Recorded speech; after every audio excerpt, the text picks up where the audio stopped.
சீஷர்கள் கரையை சேர்ந்து மகிழ்ச்சியோடு கூட கடந்து போனாங்க. இன்னைக்கு உங்களுடைய வாழ்க்கை இன்னும் கரை சேரல.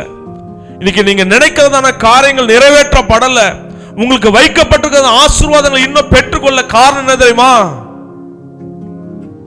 யார் படகுல இல்ல? இயேசு படகுல இல்ல. இந்த சீஷர்களுடைய படகு கரை சேர்ந்ததுக்கு காரணம் அந்த படகுல தேவன் சஞ்சரித்தார். இன்னைக்கு அநேக வேளையில நம்முடைய வாழ்க்கையில ஆண்டவர் சஞ்சரிக்கல. நம்முடைய குடும்பம் என்ற வாழ்க்கையில ஆண்டவர் இல்ல. தனிப்பட்ட ஆத்மாவில் ஆண்டவர் இல்ல. அதனாலதான் என்ன பண்ணிட்டு இருக்கு? இன்னும் படகு இன்னும் தத்தளித்து கொண்டு இருக்கிறது. இன்னும் மூழ்க போகிறதான சூழ்நிலை இருக்கிறது.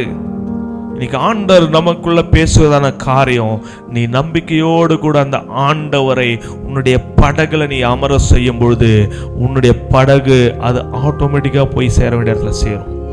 ஆமென் சொல்றீங்களா? நீங்க எந்த இடத்துல போகணும்னு நினைக்கிறோம் அந்த இடத்துல ஆண்டவர் கொண்டு செல்லுவார். அதுக்கு அந்த படகுல ஆண்டவர் இருக்கணும். ஆமென். உங்களுடைய வாழ்க்கை மூழ்கி போகிறதான சூழ்நிலையில் இருக்கலாம். ஆனால் உங்களுடைய வாழ்க்கை என்னும் படகுல இயேசு இருப்பார். ஆனால் அந்த படகு ஒருபோதும் மூழ்கடிக்கப்படாது. அந்த படகு எங்க போய் சேருமோ அங்க சேருமா? இங்க சொல்லப்பட்டிருக்கிறது, அவர்கள் அவரை படகில் ஏற்றுக்கொள்ள மனதா இருந்தார்கள். ஐயோ, இந்த இயேசு என் படகுல வந்துட்டோம் நினைச்சாங்க. அவங்க எப்போ அதை நினைச்சாங்களோ உடனே என்ன சேர்ந்தது. ஆண்டவர் நமக்குள்ள பேசுவதான காரியம், நீ நம்பிக்கையோடு கூட அந்த ஆண்டவரை உன்னுடைய படகுல நீ அமர செய்யும் பொழுது உன்னுடைய படகு அது ஆட்டோமேட்டிக்கா போய் சேர வேண்டிய இடத்துல சேரும். நீங்க எந்த இடத்துல போகணும்னு நினைக்கிறோம் அந்த இடத்துல ஆண்டவர் கொண்டு செல்லுவார். அதுக்கு அந்த படகுல ஆண்டவர் இருக்கணும்.